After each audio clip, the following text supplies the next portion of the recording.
No. Sengidecidile. Wena sale vele ecaleni ngokuselela lo msebenzi. Sekuyile phindela manje. Angade ukuthi ngindeni. Standard Bank, proud sponsor of Ekhaya. Standard Bank, it can be.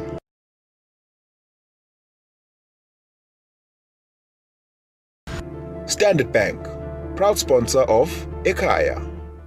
Standard Bank, it can be. We've been drifting, lost at sea. You're so far. Bring the family together with great specials. Like Cross and Blackwell Tangy Mayonnaise for only $21.99. And Spa pressed and squeezed fruit juice for only $26.99. I'll be your lighthouse and bring you back to me. We're here for you.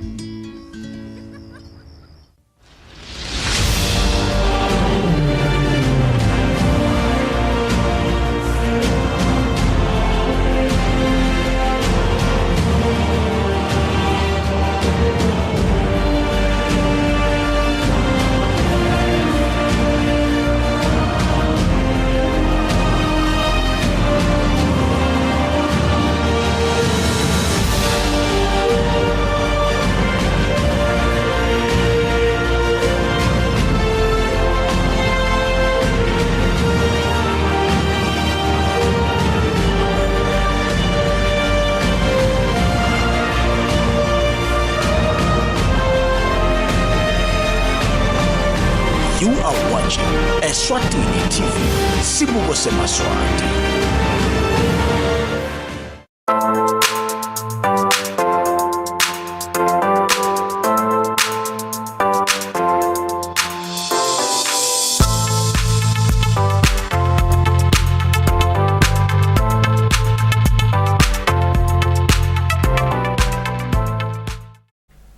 Right place, right moment, and right hour. Hello and welcome. Beautiful evening, of course, as we bring you live Libhola Eswatini, your Thursday, preferably one of the best shows here at Eswatini. Hello and welcome. Of course, tonight's host is Fabrice Musona, coming in for your usual host, Patrice MCB, who is engaged somewhere with other duties. Otherwise, for the entire hour, we're going to be focused on what's happening with the local football. A lot to talk about. We just kick off things with some of the transfers. Pertaining to transfers, we touch on the stories that is currently making headlines. Leon Manyisa, one of the talented youngsters in the country, has actually been reported back to the original club, that is Vovovo. He's not the only player making headlines. We also rush to the bird's nest to see what's happening. Some of the birds within the bird's nest are out of contract. We touch on that. Rush to Mbabane Highlanders on other clubs. Otherwise, the remaining half of the hour will be focusing on the Eswatini Football Association annual general meeting.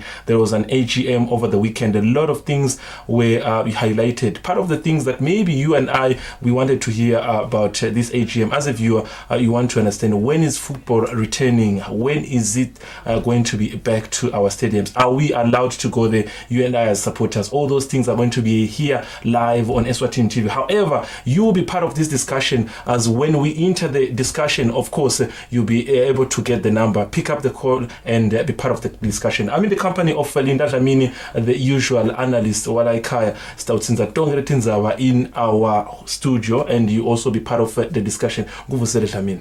Ngiyakuvusela Fabrice ngilesine Nzambama ngivusele ngikuthi football kukhulu emalwel viewers ekhaya kungumusa kubala kungumusa kulibona lelanga namuhla. Dlamini namuhla langa lelikhulu ngoba Stautsinza Tinzawa tebhola ngoba ngibe-producer sithi namuhla ningafake emathayi ngoba kuthaze kushisa nanithinza tindzaba, so singene uqinisile Fabrice tindzaba tebhola tiningi kakhulu. Ngicabanga ukuthi la khaya nje more especially bekune AGM netindzaba ka social letende ma headlines labanye abadlali bebagatsa ukuthi baye kulamanye ama teams akusiko nala khaya kuphela. Sithemba ukuthi nangabe isikhathi sisekhona sitawuthi ifahla natangaphandle but nje letishisako kakhulu nathi te AGM lebetindeka weekend. I mean, when a pest that you can go kanganani border.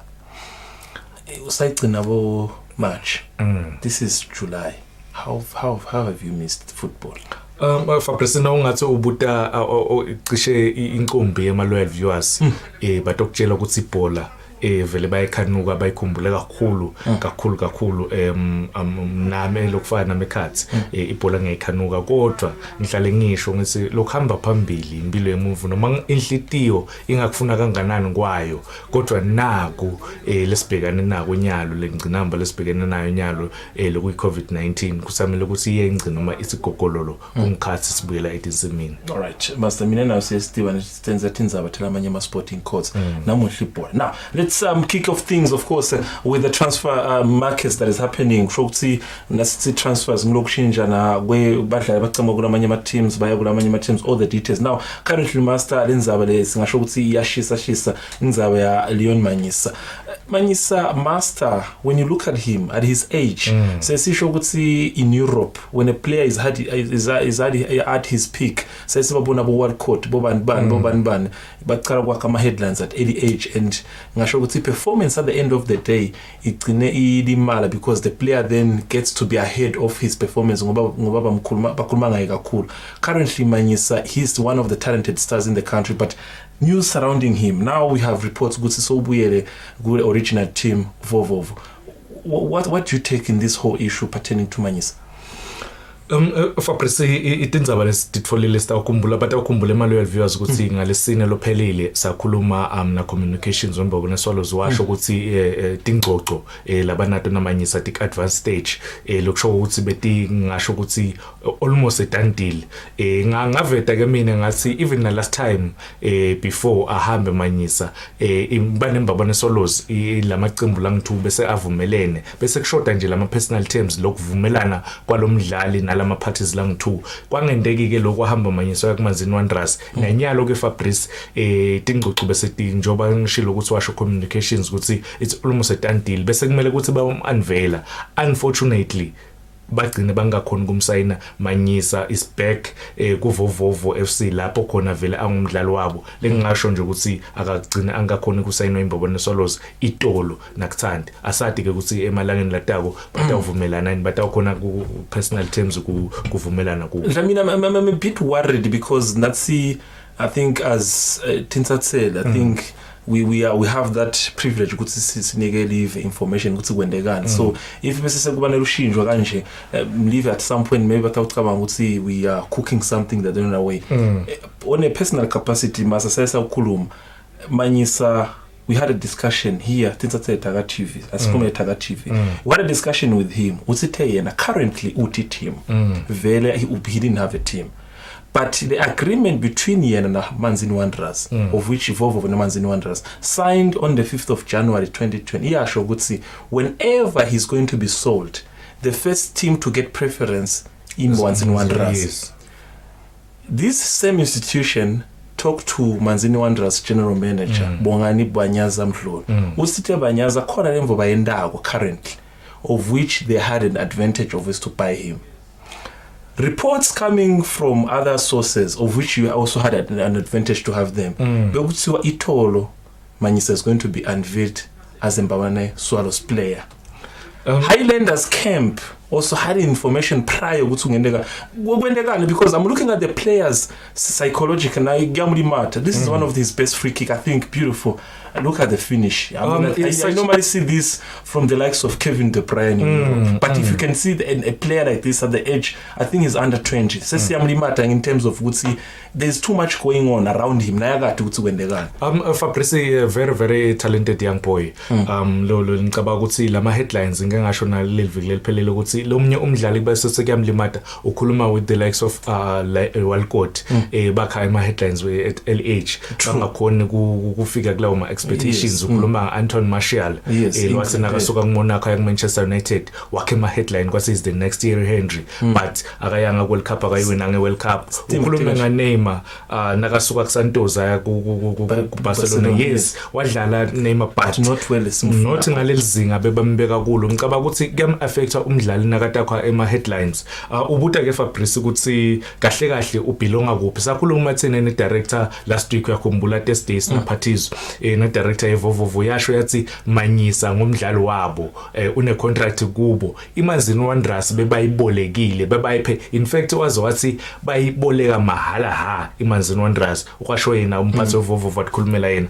but yena manyisa njengoba usho ukuthi sambuda ngicabanga month ago washo ukuthi yena ude i-team true bese sekuyasanganisana ke Fabrice ukuthi who's fooling who between the clubs and the player but nje ngicabanga ukuthi lama headlines lawakha kumanyisa awasiko lamahle at some point wagcina athi said nokuthi maybe angabambe licingo because beyabona ukuthi na at some point kuyamlimata as a player in terms of ukuthi akhulume ngemvo lengaphinze ukhanza ukuthi kusasa ayendeke because as we speak now before we enter the month of July he was linked with 3 big teams and if from the lencwadi vary from Wanderers between Wanderers and Evovo lesho ukuthi Wanderers has the first chance I think sayisa kuboka Europe master ukuthi if a team gives you a player sayisa kubona bo Barcelona when they sold Fabregas to Arsenal now buya ku Barcelona kwathiwa ukuthi whenever you want to buy him you are the first priority to other teams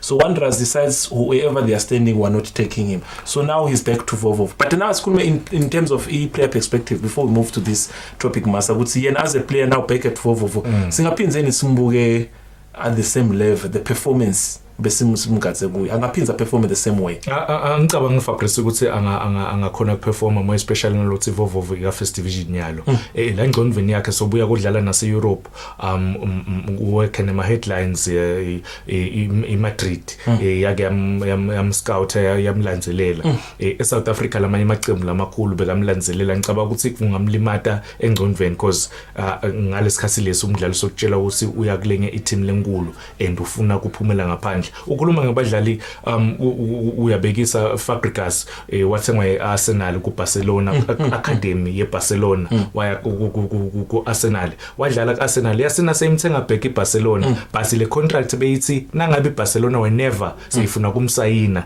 kumdayisa i-team eqala lengamthenga noma lebata ubuta ukuthi uyamfuna yini iArsenal so letinvo leto tiyendeka kuma contracts but kule case le angisati kahle because umdlalo usena ude i-team umphathi we-team lasuka kuyo uthi umdlalo wabo but vele imbabona solos yona benegotiator neVovo lokusho ukuthi at the moment manyisa umdlalo weVovo this institution Eswatini TV sithembisa babukele ukuthi coming next week Thursday sitaba sinayi manyisa in terms of interviews tazama kumkhulumisa sive ukuthi as a player ulimale kanganani and then look at also where did he wish to play as a player because at some point ngive ukuthi also he had a choice ukuthi bayafuna kuya kuphi now moving on master I think this is not the only team making headlines the same team that wanted him master this is Mbabane Swallows now reports suggesting that they have players out of contract some of these players are the likes of Sandile Hlachwawo the likes of Zungu all these players team bathambe kahle awusichazela kafishane ngokuthi kwendekani what's happening within Mbabane Swallows in fact Fabrice ema teams inqumbi badlali babo ba out of contract sitakhumbula ukuthi isizini ngabe seyiphelile inqumbi ema contract abo bekaphela May June uJune ke uphelile Fabrice itolo sicala inyanga lensha July badlali ke laba releasewe asiphamandla Dlamini South African Paito the South African Zungu the South African naye baba releaseile akushothi nje abasekho eThekwini Mbabane Solos the two players ke nabo labanye laba out of ema contract bo Krishna Sandile basa negotiator I want to believe ukuthi ma negotiations asaqhubeka singahle sive nje ukuthi baphinze basayine kabusha mhlawumbe one would want to say in the case of Bozungu and Paito for the Mbabane Swallow supporters they wouldn't want to kuitsenza kakhulu but Sandile what do you think I think he's been there during the Grody days the likes of the likes of Scully he has been there during this time do you think maybe he deserved the chance master would maybe bangamugethela the contract aqhubeka kanjani way of seeing things he's that player longwathiwa would see whenever things are tough sometimes he can surprise you and get a ball in the back of the net uyibuka master do you think he deserves a chance ukuthi mhlawumbe bamungethele 1 or 2 seasons Fabrice Sandile is one of those strikers mhlambe lengasho ukuthi criticize kakhulu ma fans. He's been waiting Mbabane Swallows for quite some time now. Utakhumbula ukuthi bamthenga baphinze bamlonisha back kuMalanti Chiefs wafike nakhona wacompetela for i-top scorer wabuya Mbabane Swallows wacompetela i-top scorer wayiwina futhi lenye ngiyakhumbula nje lo mnyaka babambana naLungelo na Phiwo Dlamini babuya kulo mnyaka babambana naMolopo. So uyabona ukuthi every season it's only last season lapho khona Sandile Hlatshwako angakhona competela i-top scorer. So uyabona ukuthi every season bekazama yes style of play sakhe mhlambe labanenge abasithanzi but kahle kahle umsebenzi wakhe kukora emagoli sibonile korabo against iRoyal Leopard kukubi akora against Bombabana Highlanders kukubi so Mayero Sundays difficult goals ngicaba ukuthi naye for the past 2 seasons vele akabi neform lenhle. I want to believe naye na ungambuto usafuna kudlalela Mbabane Swallows usayifuna ichance lengicaba ukuthi bangamngetela umnyaka munye ati prove lo mnyaka munye then after nasebathole that reliable striker labataba naso khaba Mbabane Swallows then sebangamrelease ina Sandile Hlatshwako. Way of seeing things, Master Zungu, when you look at him, would you let him go? Fabrice, Zungu, in terms of his strength, he wouldn't give you that same performance every day. But what do you think of Zungu? Why would you let him? Can I say this, Fabrice? I know Gutsi is a darling mafenzi Nkumbi la Eswatini. Yes. But mina teamini yami ngeke sengimsayine Zungu angeke ende show i-top 18 teamini yami. Yes. Not in a bad way. Not in a bad way. Yes, nothing against him. He's a very, very good player. But a team in Yami angeke sengimdlalise. There's a lot he needs to improve. Exactly. His style of play, in philosophy yami, iposifana niya Mourinho. Every player kumele ukuthi aweke hard. A team in that. There you have it. Master's mind is in line with Mourinho's mind. Of course, you believe in hard work. Now, this is Makrish. I mean, this is another player who is believed to not to be also on contract currently. A young player lengam criticize kakhulu. I remember the late chairman ngithi temine Makrish will never play for Mbabane Swallows consistently. Wathi gametse yes ngiyakuva but I love the boy. Ngiyochubeka ngimnika chance. Ngicaba ukuthi is a very, very good young boy. Master, when Pupu left Swallows, wasn't there the impression because Makrish maybe can be the new Pupu with that free role in the midfield? And if that was the impression, what went wrong? Maybe in terms of position, he can be displayed somewhere else. But wasn't that the impression with Mhlawumbe a free player in the midfield? Not that free role. Akasilo mdlalo dlala le free role yena number 8. And every time now buka Makrish mina ngamdlalisa if bengamdlalisa kuma big games tayikhumbula igame eManzini Wanderers because yena unaleyo aggression lokuthina ngaba adlala with the big guns utaliqinisa leli boots because vele ema team na udlala ne team lenkulu kudzinga lo move lo tayisaba le midfield le ngeke nje azabosse le midfield so ema teams la njengabo Young Buffaloes la kunabo scosh khona laba tayidlala le ball. This is the game lapho khona Makrish ay dominator babadlala neManzini Wanderers. He played very, very well wakhombisa ukuthi ungilomdlali vele wema big games ngibekisa nje ngeYoung Buffaloes because ngilenye ima team le dominate for the past 4 years I local football. So now udlala nalama teams la uyathi ukuthi unabo Scotch unabo Saviola nakuna Makrish la khasi kule midfield utabanika lelo boots abathuse ngeke badlale freely. Ngicabanga nje ukuthi is that boy lodzinga i-second chance but lebe ngisolo ngworried mina ngako noma invele besolo inclupa kakhulu nangithi Makrish akayuza dlalela Mbabane Swallows ngilendlela lenda ngayo Tindo naqala discipline wise and all those last season naqala isizini ngawukhuluma lokhu walanzwa one of the senior players ekhaya angafuni ukujima kubuya kutojimela ipreseason yamlanza le senior player. In fact walanzwa ngikapteni wayo Mbabane Swallows ekhaya wasibuya Makrish ungayendile imvulo asambe siyodlala then uyabona ukuthi lo mdlali kahle ibhola uyidlalela for fun. All right, we're moving this topic of transfers, of course, but another player maybe we can touch on. Reports saying that Sawa Gametse has also he could be given a new contract with Highlanders. Ukiganganani sawa kuyo Highlanders. Mbabana Highlanders yafika kungwenya ama cup final because of sawa ngicabanga ukuthi this season nje ungumdlali lodlale waqhama kakhulu kumbabana Highlanders. So ngumdlali lomdzingako yes ngimcriticize kakhulu not inempedweni nakhona beku constructive criticism lemakhako ukuthi kudzinga ukuthi abe ne position lata yati ukuthi lena iposition yami bese so faka i-complete left back kusasa winger uyabona to onke lama position la uyadzinga as a player ukuthi uyati position yakho but nje this season ngicaba ukuthi udlale kahle kakhulu but if imbabana Highlanders cause bekunema reports Fabrice ukuthi eZimbabwe kukhona i-team lemfunako naye washo ukuthi uyafisa ukudlala eZimbabwe. Ngicaba ukuthi kuyadzingeka vele ukuthi imbabana Highlanders imnikele leyo contract kuze ukuthi nabafika bamsayina abangamsayini as a free agent bamsayine as imbabana Highlanders player nabo i-business leyo lelabholeni lesikwade ukuthi every time na when they walawo ma deals ema team la suka khona lo mdlali eya benefit. They have it. That is, of course, Selinda Dlamini in the studio. Of course, you want anything pertaining to football, like any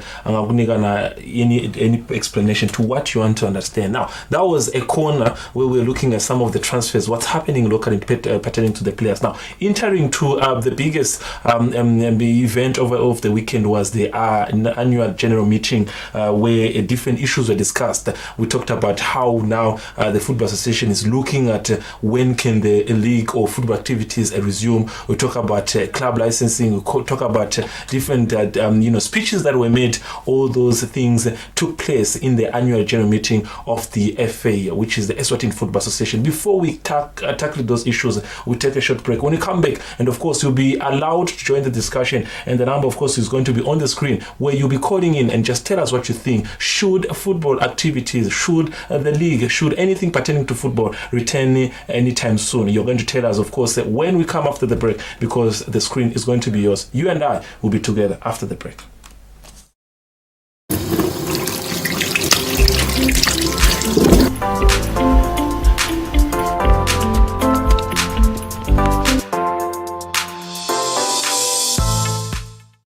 Labanengi labangenwa ligciwane lecorona bavame kuba netimpawu letingasito letimatima njengebuhlungu bemphimbo, kuphathwa inhloko, kushisa nekubanza, kukhwehlela lokomile, kuphefumula kalukhuni kanye nekudzinwa. Kepha kulabanye kuba matima njengoba leli gciwane lihlasela emaphaphu. Ngesikhathi umtimba ulwa nalo leli gciwane wakheka emanti lagcola emaphashini. Emaphaphu ke angagcola emanti akuphefumuleki. Lokhu ke kubanga tingcinamba letinengi. Kuthi khweshisa kulabanye kuyasita ekunciphiseni kwanza kwesifo iCovid-19. Hlala ekhaya ungahambi. Eswatini sibambisene kulwa nekwanza kweligciwane lecorona. COVID-19 is an infectious disease caused by a new coronavirus introduced to humans for the first time. It is spread from person to person, mainly through the droplets produced when an infected person speaks, coughs, or sneezes.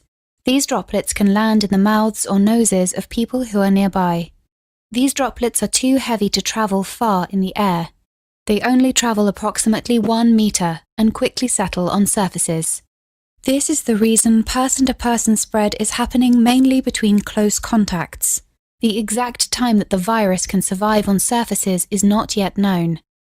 So it is wise to clean surfaces regularly, particularly in the vicinity of people infected with COVID-19. Hands touch many surfaces, which can be contaminated with the virus. You should therefore avoid touching your eyes, nose, or mouth, since contaminated hands can transfer the virus from the surface to yourself. When coughing or sneezing, cover your mouth and nose with the bend of your elbow or use a disposable tissue. If a tissue is used, discard it immediately into a closed bin. The most effective way to prevent the spread of the new coronavirus is to clean your hands frequently with an alcohol-based hand rub or soap and water. This will eliminate the virus if it is on your hands. Stay healthy and prevent the spread of COVID-19.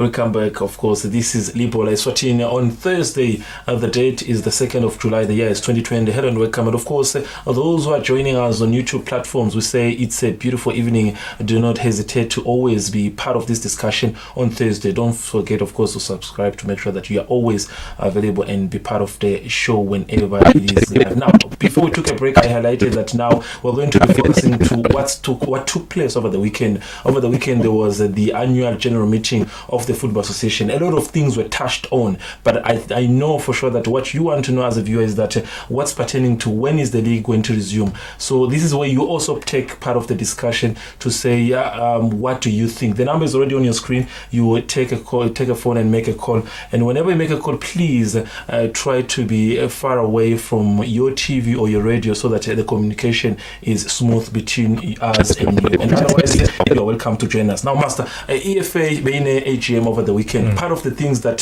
took place by football activities, a lot were discussed, but we're just trying to break down some of the things. Football activities. Currently, the season has been suspended and the national team is not in activities, and this is because of Lolo COVID. But maybe we look at some of the games we would see be part of, and we understand also CAF has postponed the 2022 AFCON qualifiers, which also changes the fixtures of the AFCON qualifiers. We know Sihlang will be in the same group with the Senegal, Guinea-Bissau and Congo, and all those games have to be played. Now we book a master the change, and in other words, the football activities are not taking place.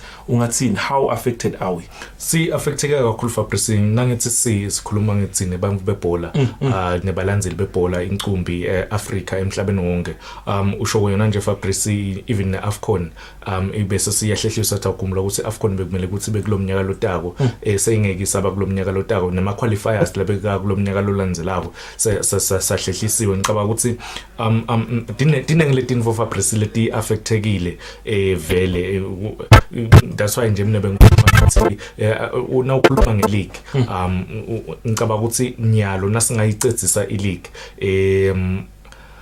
because now, Master, I think I like where you're going. Of course, that's where we invite the viewers to say be part of the discussion. Now, a decision will be made in August. I would see body by August. Decision will be made in August. Master, the league is left about 6 or 8 games. Yeah. Good see paid. Ngivila nikhuluma Thursday would say apparently it will be good for the league to see because the financial implications are very heavy. But now we're not talking about for Buffaloes season of which they won the league. We're not talking about Tabangulu that wants to come from the National First Division and be part of the Premier League. If then we are to suspend the games to say to nullify the season, the season is over because of the issues of finances, then when we start, what assurance do we have that then we can be able to run smoothly? Because now, when we're talking about the remaining 6 to 8 games, we have to abide under the CAF rules to say all the teams be in the same camp, all those things, of which good cool. But when we return, can we do that with 4 competition? 4 competitions being Wanyama Cup, Swazipeng, E-League, and Charity. Fabrice, ngiyathanza but bengifuna le ndzaba imali ukuthi because akusizathu imali lokuthi ema games ame noma sithi game ama season cancel angene ke kule ndzaba tetimali ukuthi timali vele sekude nyalo already ma teams lamanye le timali bekaniketwe tona first round na second round sakathi 70s timali setingetibuyi nakuqala isizini kuba nale mali lephuma kwe competition, every competition iba naleyo mali leyo lephuma ko lengicaba ukuthi ukhuluma ngalama knockouts Eswatini Bank in fact PTC Cup Charity Cup Ngwenyama Cup Eswatini Bank onke lama tournaments lawo kuba netimali Swazibank nje sibonile ukuthi before kuqalwe ama games kwaba netimali lema teams lawathola letimali leto setsebendile but next season nakuqala lenshi competition competition ditabe sekukhona letimali leto cause tabe cala competition atawunikwa nama teams uchubeke nangithi mina ileague ayisale icedwa nyalo kube bede bo champagne ngisho ukuthi kuthiwe idecision tawendiwa ngaAugust nyalo ngoJuly qala July namuhla if idecision sato-kwakhiwa ngaAugust kuthiwe maybe because ngeke uthi nangabe le decision yakhiwa ngaAugust benze ukuthi next week iyaqala ileague tamele lama teams aniketwe isikhathi so if i-decision yakhiwa ngaAugust ngenteka sicala ukudlalwa ngaSeptember bese iphela nini league singajake mhlawumbe master to say we miss football because that's the way the problem is. We're trying to look at what we feel and what's right. And I think a viewer also, when maybe they're part of the discussion, is what you feel and what's right. Yeah. What's right for you, Master, is to say the league should be currently be nullified. Master, we say the 6 to 8 games, kuthi league iphele ngiyabekisa. Master, kulo 8 games, kuthi if na each team I'm talking about now within Premier League and First Division, 26 teams. So you look at the remaining games. Now, if then, under the current condition, the nearest ground to be used will be Somhlolo only, of which currently is under construction, not construction per se, renovation. Okay, fair. Mavuso, would it be a appropriate ground to use? Knowing what Mavuso also at some point is being used for Nanzani health facilities where people are being quarantined. So what are we saying currently? Do we even have a place where you can play those remaining 6 to 8 games? I'm happy utsinza inzawe ma stadiums. Sibuyelani ke Fabrice sitocedzela isizini ngani ngasiye masimele isizini lensha ngokuphele konke lokhu. Somhlolo uya renovate. Ema dressing rooms nje kude iteam lengangena khona cause nakufika lo mkhuhlane lo bekunema renovations bekendiwe. Emavuso ngilapho khona kunakekelwa labamvu laba hlaselwe iCovid-19. So leli ground lelo vele li out ngeke lisentshetiswa. Lokusho ukuthi ema ground lesinawo tsini Prince of Wales ema games league incumbi bengadlalwa in fact vele kwakugcina ngeSwatini Bank Cup enhlangano so ngicabanga ukuthi Fabrice inzabe ema venues ivele iya cancela ileague ukuthi ayingachubeki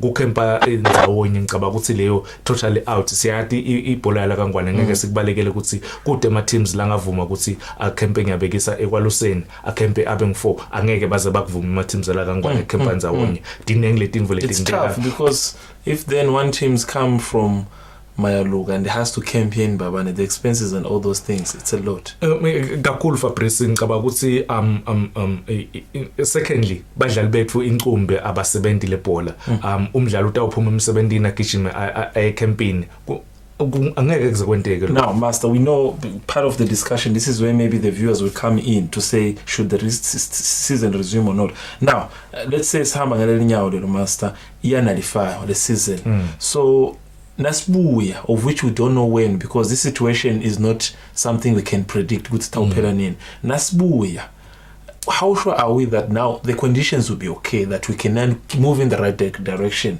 Currently, if we are to come back, the grounding. Okay. Of which we know our teams rely on get takings. So then what are we saying in this case? Then we don't know, because some countries are also trying to finish the remaining games of the league. But now 2020, 2021 by Karanine. So when we nullify Nasbuya stabasime gupi stabasime kanjani? Fabrice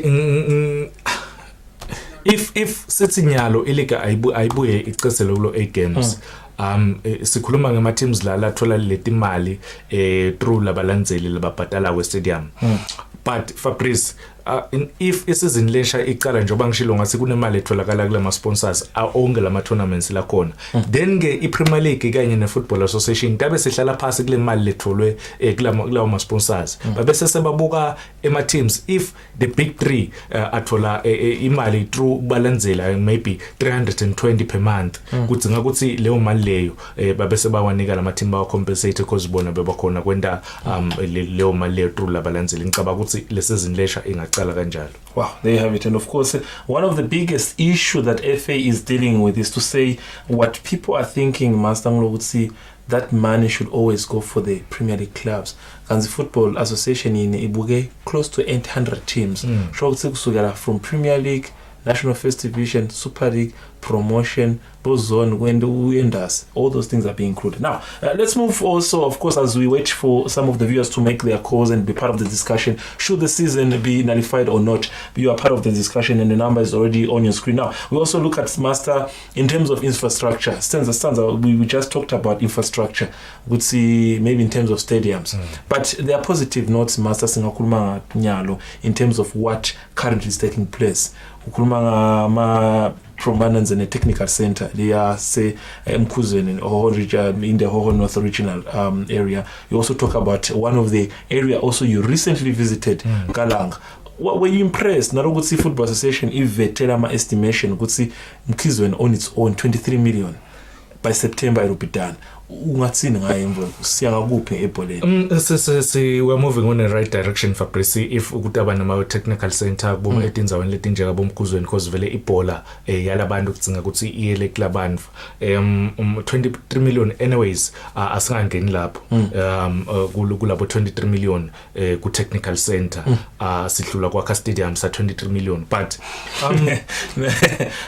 asibuya lapho masa because ngishito ukuthi wa on air asilwe nemuntu no ngiyoba ngisho ngibona ukuthi asikagcwele amathayi sitekatinza uthi lo 23 million angasakela stadium but asikone ku prioritize the stadium sidecide ku prioritize a technical center of which it's not a problem but singakhona levo singayile nga 23 million Fabrice if ndawukhumbula kahle benginayo leti mali I stadium sa South Africa FNB around the 60 something million lokusho ukuthi so ngashodelwa ng40 kuthi wakhe a world class stadium noma ngamthathela 23 a Prince of Wales ungamthola a 23,000 seater lo kahle a 23 million usho mas 23 million but ke bengafuni ukungena kakhulu lapho Fabrice njengoba ngisho ukuthi siya ku direction le kahle because nawubuka kusikalanga so almost sophelile even though sengavumeleke ukuthatha tithombe khona but almost sophelile cishe nawubuka la khatsi nawubuka le tithombe leti qhamuka khona ka Football Association cishe tithombe leti kahle but nje njengoba ngakhala mina ecala ukuthi incane le lenza ukani phela if sifuna kuya ku Vision 2022 sonke nalanga la ebholeni kutsinga ukuthi singabuyeli kule stadium letincane cishe tibet ngudlwana tothiwa noma national team ikempele khona ikhona lokujima itawukhona ukuthi nangabe iya kulama vela nama stadiums lamakhulu inga affected kakhulu. Mas I think maybe one would want to say ukuthi this technical center they are dispatched to different parts of the country. Maybe singati wanyara ukuthi what are the main jobs, but I want to believe ukuthi it's all about development, especially now Bugala games or Ragma regions. Those areas will be used for such places. We talk about some school games. Is this in line with a club license to make sure that we are heading in the right direction? Development, Skoloma juniors, under 17 or under what? Is this in line with development? As Funabana. Fabrice buka letinzawo lesikhona la kangwani leti onwa ngiyo yona iFootball Association ukhuluma nge-technical center kalobamba ngicabanga ukuthi inayo iku standard lesikahle lokugcina nje ukuthi bakulungise ngala la ukujimela khona la kwentiwa khona ma practicals noma la ukujimela khona sithebe bese sokhuluma ngenhlangano yona stadium lesakhiwe ngiyo Football Association even though sisashoda ngama stands but asibambe kancane Master Khona Solanini. We welcome you on Temidla on Libhola Eswatini this evening. Hello. Yes, hello. But yeah, must carry on. Stop pins and maybe yes. But what is the things about technical activity, my technical centers within the countries? Tinzawo leti onwa ngiyo iFootball Association for pressing balile ngabala technical center lekalobamba ngabala stadium enhlangano ukukhuluma kalanga nasemkhuzweni naku kuyet kunesigwaqa lengicabanga ukuthi babese baya extender ba rentisa lapho asingeke Fabrice bese sesenda singathi asibone lokuhle lokwenziwa ngeFootball Association kunetimali etingenako yabo laba khona ukuthi ingenisa esigwaca house nje kunema offices laba warentisako bayithola imali bayakhona kwenta lawo mabills kubhadala lawo mabills ngicabanga ukuthi tinvele tinhle leto. All right, someone is on the line to be part of the discussion. Do you think the reason why we have closed the game? Should the games resume? Hello and welcome on Libhola Eswatini. Sikumukele. Hello, Fabrice. Hello. Yes, we can hear you. Yes, go on. Ngani Fabrice na master. Yes, sir. Ngiyayiva indaba ye-football association ekuquleni kweligi nokunanifaya kweligi. Le ndaba ilukhuni lena. It seems like iThabangulu Kelly's lefuna promotion into Premier League as well as the Young Buffaloes lebuke not better win league. It's tough for them. But in Kabangos it's good for everyone who believes in qualify next season. So kubalile masa lokunenge ukuthi isizwe stadium ma teams ngeke azakhona ukufakwa together ngeke akhona ukuhlala ndawonye kuya reason lokho but I can't league nama inalifaka isale kahle. It's a pity for Young Buffaloes because they say you will win the league. We pity them. Siyabonga kakhulu mphathi, siyabonga with the part of the discussion must move up to say I think in as much as akachaze kakhulu ukuthi lokumchoka anginama expenses and all those things, but unalokucabangela also lama teams who were heading somewhere. You talk about the Young Buffaloes, I think bagcina kuwin league for 2010. You talk about Thabangulu, I think uyawaveta nje umphathi weThabangulu ukuthi the effort lebayifakile in terms of lama finances, it was one of its kind. Kubachela ukuthi now they're starting afresh, it's something big, but what's in the interest of everyone ukuthi in league inalifayo. Fabrice, i-situation lena lebhlungu kakhulu for especially Thabangulu Kellies njengoba usho ukuthi umphathi wayo ukuwaveta nje ukuthi bona monthly ma-bills laba ubhadalako close to 93,000 for a first division team. So uyabona ukuthi ba-investe kakhulu bafuna kuya ka-Premier League. Ngicabanga ukuthi lokhu akusiyo ifaulty yemuntu. Kungaba netindlela ke Fabrice njengoba yasho i-Football Association ukuthi if i-season yalo iphela then ka first division sitawukhuphuka atawukhuphuka lawo lang2 kungedwe ama teams ka Premier League abe maningi bese kuthi the following season ku relegator 4 lengicabanga kusilapho wonke move accommodated. Must I have a question, and ngicabanga ukuthi even for the viewers it will be fair to see if maybe one or two people call also have to add something. Do you think we might have 2 years or 3 years without football activities? Because now mkhuluma nga 2 years mkhuluma nga calendar yasebholeni, because the calendar yasebholeni ngume nyaro funeka ngabe yaqala August, of which it ends next year May. So if we then in August we decide we can't carry on if the numbers are increasing, do you think Master, me and you can be sitting this time next year in July? It's possible,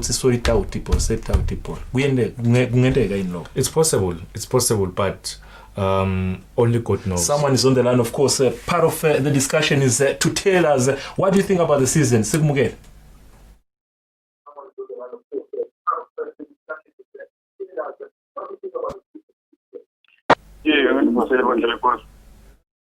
Can hear you. At least you just stay a bit far from your TV. Hello, we can hear you. All right. So, yeah,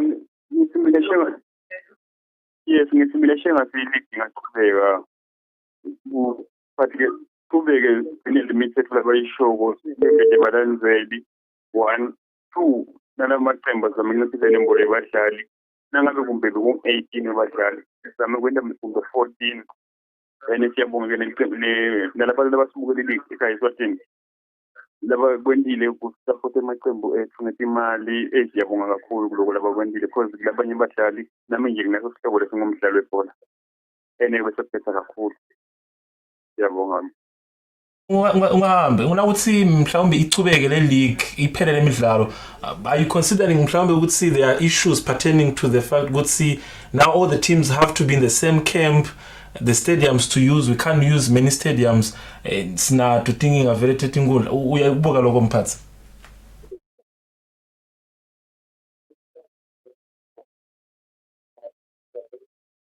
Hello? Yes, we can. Hello? Can hear you. Yes, you can go on. Yeah, kunjani? Siyaphila njani mphathi? Wow, network, of course, being a problem. Otherwise, it was still part of the discussion. The issue to make headlines right now is what's happening with our football season. Now, during the Eswatini Football Association annual general meeting, it was highlighted that no football until August, meaning that a final decision maybe will have to... the International Football Federation, FIFA, has requirements for teams to meet that will make every team turn professional. The requirements are known as club licensing. Part of the requirement demands for teams to have proper infrastructure. Issue of marketing and branding, of which it shows under the report to say how is the marketing strategy of the organization, issues of communication, bana in communication legahle, and then good things also needs a brand. Ngiveba tsina le logo vele setawuqala ukubuka ukuthi bangathengisa kanjani in terms of ukuthi abantu bane replicas for the sake of the members of the public. Utsini ngayo siyambona bomba yakhuluma ngala. Fabrice, now ukhuluma ngendaba ye-branding ne-marketing elikhuni because sike sabona i-national team yethu idlala ngelijezi lelisha lelifuna kuba yellow alikaze lalontsho lengicabanga ukuthi Fabrice letinye tinvo uze sifuna ke esigabeni sekuba professional ngicabanga ukuthi singafunza kulama master ngizokusho asivume ukuthi at some point basinokile ukuthi singalibona ukuthi bagcoke kanjani because this is green and to me this green looks like a warm-up jersey. Yes. Axifano jersey because la warm-up jersey eternality number at the back. This is in Angola. Filed pictures by the way. This is in Angola in one of the Chan games when I think we went there, we played a 1-1 draw, having won here one. So yes, both things are in the Fabrice nawubuka nje ukuthi even nale logo yes ya gavetwa ku social media but ayilonjwanga kahle. Nangikhuluma ngakulauncha Fabrice kuyakubitwe cishe onke lama stakeholders la under football association kubitwe noma sponsors atotshelwa ukuthiwa kune logo lensha nyalo lephumile kunelijezi lelisha le national team atowati lama fans because nakudlalwa nje ngiyakhumbula ukuthi le game lebenginabo mina siyibukela bebaphikisa bathi akusiso sihlangu lesa because bona bathi isihlangu ukuthi sigcoka blue noma white lengicabanga ukuthi le department le usalekha kakhulu abamvunya lo Fabrice sekwasebenta i-social media lengicabanga ukuthi nala ku-social media bekudzinga ukuthi li-circulate li-trend ngalamanye magama le jersey master because nalenye imvu ufuna sibuye ukuthi le jersey now viewer, do you have that trust because as you can look at them unayo inelithemba ukuthi labantu laba bangakunika 3 points on the day but just speaking at them ngicabanga ukuthi Fabrice matches ashintsha iflag yakangwane inema colors incumbi kuna yellow kuna blue kuna white kuna red lengicabanga ukuthi onke lawo ma colors lawo yes angadlalwa tikwawo but ikhona le color leyatiwa nje ukuthi lena icolor ye national team yaseSwatini ukhuluma ngabo Brazil iBrazil uyathi ukuthi ukhuluma nga yellow uyabona ukhuluma ngeNetherlands uyathi ukuthi ukhuluma nga orange ukhuluma ngeFrance blue or white ngicabanga ukuthi nathi ezilive leMaswati siyathi ukuthi for a very long time sikhuluma nga blue bantu nje nakuchamuka thina vele bebathi ukuthi kuchamuka blue kuno blue nalo leSwati ile ngikhuluma naye lo akatseni labe bavele bamati bantu white and ngathi lo blue lona unique master now it's not the blue that is worn by Brazilian on their shorts, it's not the blue from France ngulomunye blue nje narokuba yes unique kwa ngilo blue wethu vele lebezivele satiwa ngaye ezilive in fact Fabrice vele kuba nema jersey lamathathu kuba ne away kit kube ne home kit sebese sekuba ne jersey lelitaba khona nje lengicaba ukuthi thina le jersey lethu vele for a very long time njoba ngishilo nakulontsha ke Fabrice kwenziwa tinguquko vele tinguquko tohlale tikhona uyakhumbula ukuthi iJuventus not long ago ishintshe ilogo yakhona utawukhumbula ukuthi iqembu leMbabane Swallows not long ago bashintshe ilogo yakhona getting nasi Eswatini TV akusesiyo lelogo lenzala iyashintsha ngicabanga ukuthi na kwenziwa leto tinguquko leto kuyaye kwenziwa ukuthi bonke bamvu babe aware bangathuki nje abantu sebabona sekuyodlalwa kuthiwa kunejazz lelisha ngicabanga ukuthi lapho kuyabashaya basi lokunye sivile CEO iFootball Association yena Mr Mgomezulu ukuthi uthi sekuqala nyalo kube netimbatho dabo balandzela batatu 10. Someone is on the line, of course, to be part of the discussion. This is Libhola Eswatini. Sikumukela. Yes, kushonele Fabrice nawe master ninjani baba? Njani baba? Yes. Uyathi nami ngosami nje sengilobole kancane lapha. Njengoba sayabhekile namazi. Uyathi ngakubuka kwami mina la. Sengibuka lokho ukuthi angabe FA ne PLA nabahleli babuka bona ukuthi le bhola nangabe iyabuyela manje angabe basitakala kuphi bona phindze lama team futhi ngoba nasikhuluma ngebhola kangwane vele semva kakhulu ngetimali nje silive vele leliphwini ngibuka lokho ukuthi lapha master nasawusuka nje nyaka sithi siyele tinkundleni kanti nalama team agadze kakhulu ukuthi thina sithola egedeni na uthi lo mthetho wanyalo ngale COVID kuba balandzela basungena sendani mile nje ukubuka kwami nambono wami nkosiyami bengithi mina iFootball Association bane PLA ababite ama team bahlale phansi kuchaza ukuthiwe lo nyaka bekunene kude ukhanselwe konke lokukhanjwe kuhlale phansi ngoba ungamangali Fabrice na ungeva nakusasa ukuthi kunema team laqoshiwe akhiyelwe tindlini indaba imali akusadlala lama team bekaphila ngekuthi ungena abalandzele ground yeni akhona ke uthenga kudla kubadlali ababhadalele tindlini lokhu vele ufike kwasishaya kakhulu ene futhi singabuki ukuthi angabe eNgilandi bendani eSpain bendani eGermany bendani vele thina etimalini nje sisemva kakhulu ngoba nabo lababhola bebathagete kakhulu lama teameni umbono wami nje mina bengisela angabe kokugcina uthi angabe kokugcina wena master kuye bese sekwentiwa njani ke ngoba kutawuthwanyana kumele kuphume team kangwane leyomelela live leyodlala kuCAF kumele kuphume team letawina iFirst Bank yodlala futhi nayo eAfrica lapho ke senda njani ke nawe inkinga yami la ikhona khona sangabe siphuma sithini ngoba phela batawugada ukuthi lakaqhamuka kangwane nombolo ani kulegi nalothethe iFirst Bank senda njani ke lapho nangaphenduleka lapho nje ngiyabonga. Master, beautiful question, and of course, ndawucela nje ucomment kancane before ngibeka ngunika lethuba ukuthi uchaze. Now, the issue that he's highlighting ukuthi teams rely on get takings, master, and the get takings we're talking about. If you've been to Somhlolo, now what is Somhlolo Mbamba? Time is against us. Where Highlanders they sit on its own. They can give you 300 supporters within that standing. Swallows ngabunika 250 per game. Wanderers ngabunika 250 yabalandzeli. Labangena stadium babhadeli. Imona ni Pirates na ngabunika 150 100 wabo. All those teams will rely on get takings. What would happen? Ureza le question na. But nangisakunika master ukuthi umphemvule. Kwendekani ngoba sivile ukuthi bo Europe PSG nabathi iyaphela season baba confirm as champions. Sine vele sendanjani nani national fire.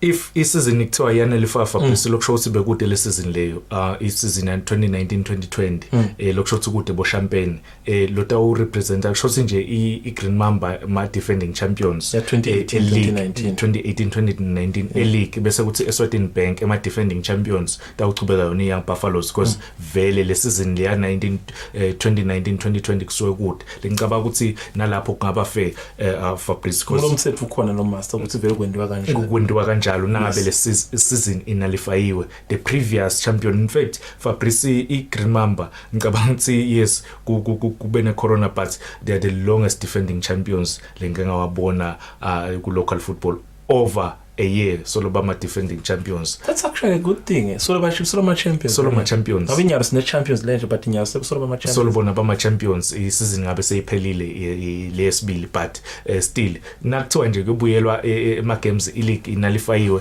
kuyadlalwa ema games eCAF iGreen Mamba itawuchubeka iyo represent iEswatini iYoung Buffaloes itawuchubeka iyo represent iEswatini. Oh, that's a tough one. I think the viewer has been answered, of course. Quickly, Master, the last point we wanted to touch on is the issue of professionalizing football as we look at some of the pictures of the Premier League games. Now, professionalizing football, Master, I think Nasi, when we're trying to get into that, I see about a club licensing, Master. Would see as a club, are you professional enough? Do you have an office? Do you have a training ground? Do you have a management committee? All those things. That's it. As a country heading to development, we are still far. But in Guvena Multa Utsi Frederick Vere see 53% heading to club licensing. So would see 53%, so would see out of 100 Vere see 53 in line complying with club licensing. If I press deep down enhlitweni yami ngiyafisa ukuthi level yaseSwatini ibhola yaseSwatini libe professional level ukhuluma club licensing. These are countries that are professional. Because this is Senegal, Master, and this is Senegal when they came here to play against Sifang. All these players, this is Mane, in his outfit, and these are the likes of Kayute, Crystal Palace in England. They are professional, full-time footballers. This is El Hadji Diouf on the side running with the ball. He's the ambassador of the team, full-time. That's professional. Master, how do you do this? If I press now ukuluma professional, ukuluma usikaba na coach, lotaba full-time, ukuluma nga physical trainer, lotaba full-time, ukulume nga move lotaba diet full-time, ukulume nga CEO, lotaba full-time, ukulume nga office, lotaba kona lirendo, libonagale kutsi likupi, ukulume nga training ground letaba khona yati ukuthi yale team ukhulume ngato tonke le thing volete ngicaba ukuthi thine if kutaba nama teams la ngathi ahle angakhona ukubhadala abadlali then utawukhona njani rental office Fabrice ngicaba ukuthi njengoba ngishilo ngathi ngiyafisa ukuthi sibe professional level but kulukhuni kakhulu Fabrice sisakhashana if ema sponsors ethu angakhona ukuthi akhokhe imali maybe sibone sponsorship kuthiwe ileague itawinwa nga 5 million then sengasho ukuthi we are moving to the right direction lapho kungasho ukuthi ema teams cause lo winile utawina 5 million utawukhona kubhadala office akhona kubhadala abadlali sebangasebenza full time until then sekhashana kakhulu. There you have it, Linda Dlamini. Whenever we are in the company of each other, it is hard to take in when we are to say goodbye. Otherwise, the time is against us. For those, of course, who join us live on Eswatini TV, for those who join us on YouTube, and of course, who were part of the discussion, line complications, of course, were there for issues of network and the technicalities. But we do appreciate you taking time to try and be part of the discussion. Otherwise, the discussion is not over. I think for the viewers, you still want to be part of this whole ongoing debate. Should football return? Should it not return? Should the season be nullified? Shouldn't be nullified? All those details, of course, are still ongoing. We hopefully maybe next week Thursday we could maybe touch on that as we also look at other issues. Otherwise, for the entire production that brought you this program, together with Linda Dlamini in my company, of course, you were part of this program by watching live and on YouTube. We say Libhola Eswatini, sifela kamnanzi.